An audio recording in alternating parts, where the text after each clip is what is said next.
नया फिर दिन हुआ,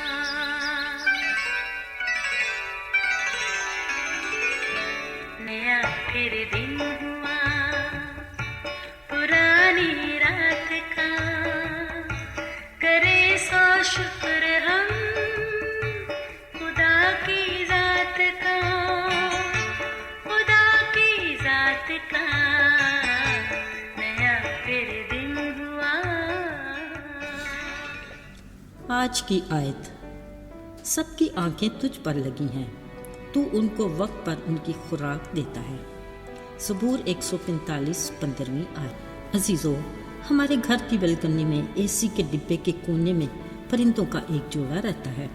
बेज़रर से अपने काम से काम रखने वाले हमारे ये पड़ोसी सुबह सूरज निकलते ही दाने दुनकी की तलाश में निकल जाते हैं और दिन ढले अपने घोंसले में खाली चोंच के साथ लौट आते हैं, इस आस उम्मीद के साथ कि आज की रोटी तो खाली खुदा ने दे दी, कल अपनी फिक्र खुद करेगा। फिर एक दिन सुबह सवेरे घोंसले से चूं चूं की आवाज़ें सुनाई दी। ओ, लगता है खाली खुदा ने इस जोड़े को बरकत दी, मतलब उनके घराने में इजाफा हुआ। अब तो मसलसल चूं चूं की दिलकश आवाज़ें आती रहती, जो परिंदे वालिदैन के लिए अलार्म होता कि हमें भूख लगी है, कुछ खाने को दो। मगर पेट भर जाने के बाद की चूं चूं का मतलब यकीनन ये शुक्रगुजारी होगी। अजीजों, ये आपने भी सुना होगा कि कभी कभार एक परिंदा अपनी बोली में कुछ बोल रहा होता है, गोया कह रहा हो सुभान तेरी कुदरत, जो यकीनन ऐसा ही है। जरा सोचिए, परिंदे अपने खालिक की शुक्रगुजारी करना नहीं भूलते, मगर हम इंसान जो खुद को अशरफुल मखलूकात समझते हैं कितने कम ज़र्फ हैं। पेट खाली हो तो बुड़बुड़ाहट, जो भरा हो तो अंगड़ाई ली और लंबी तान कर सोगे। अजीज़ों, शायद हम लफ्ज़ शुक्रगुजारी में पिन्हा इसकी तासीर को समझ ही नहीं पाते, मगर याद रहे इसमें इतनी कुव्वत है जो हमारे लिए मज़ीद बरकत के बंद दरवाज़ों को खोलती है। यीशु मसीह ने अपनी ज़मीनी ज़िंदगी के दौरान लोगों की बड़ी भीड़ के सामने कई बार शुक्रगुजारी के अमल को दोहराया, ताकि लोगों को शुक्रगुजारी की बरकत का ऐसा तजर्बा हो जाए जो उनकी रोज़मर्रा ज़िंदगी में भी काम आए और ना ही कभी वो इसकी अहमियत को नज़रअंदाज कर सकें। ये उनकी इखलाकी तालीम का हिस्सा था, जो गाहे बगाहे अपने आसपास के लोगों को बताते। अंजील मुक़द्दस के पहले 4 हिस्सों में हम भी यीशु मसीह के ज़मीनी ज़िंदगी के हालात को पढ़ते हैं तो पता चलता है कि लोगों की बड़ी भीड़ हर पल उनके साथ रहती थी। ज़रा सोचें, क्या दिल का शख्सियत थी यीशु की कि लोग उनकी रफ़ाकत में ना सिर्फ खुश रहते बल्कि उनकी बातों से तसल्ली भी पाते।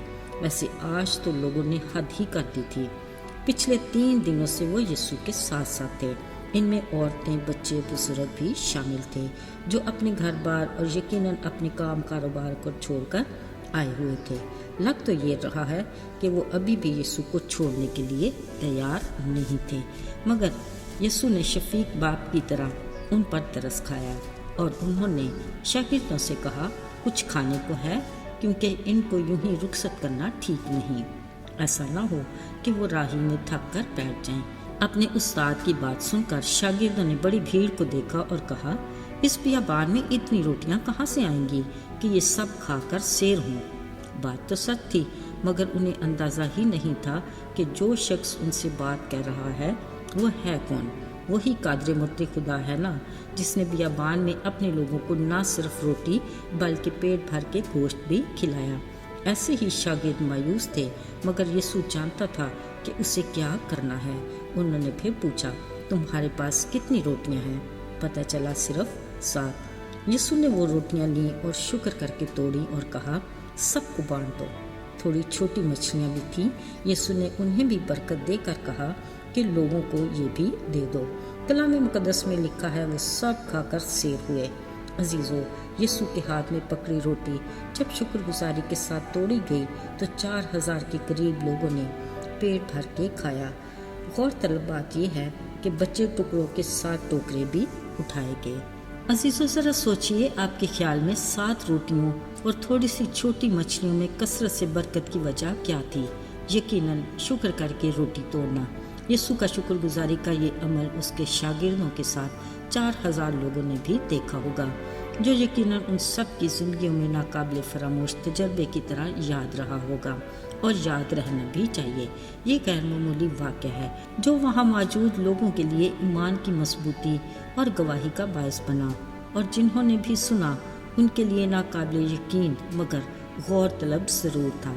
باقی رہی بچے ٹکڑوں کے 60 ٹوکروں کی بات، یہ یقیناً چرند پرند کی خوراک بنے جو پیٹ بھرنے کے بعد خالق خدا کی شکر گزار ضرور ہوئے ہوں گے۔ عزیزو، بطور مسیحی یقیناً خدا کا یہ معجزہ ایمان کی مضبوطی اور روحانی زندگی میں تازگی کا باعث ہے۔ یاد رہے جو کچھ ہمارے پاس ہے اسے مکمل طور پر یسوع کے ہاتھ میں دیں، پھر اس کی قدرت کا کمال دیکھیں، وہ اضافی برکت کے ساتھ آپ کو لوٹا دے گا۔ آزما کر دیکھو کہ وہ کیسا مہربان ہے، مگر مبارک ہے وہ جس کا توکل خداوند پر ہے۔ اسے آزما لیں یا توکل رکھ کر دیکھ لیں، فیصلہ ہمارا ہے۔ آئیے دعا کریں۔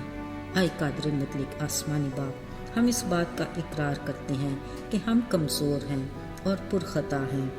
منت کرتے ہیں اپنے کلام سے رہنمائی فرما، ہمیں شکر گزار دل عنایت کر تاکہ تیرے حضور سے ہر روز ہمارے لیے تازگی کے دن آتے رہیں۔ یسوع کے پاک اور مبارک نام میں آمین۔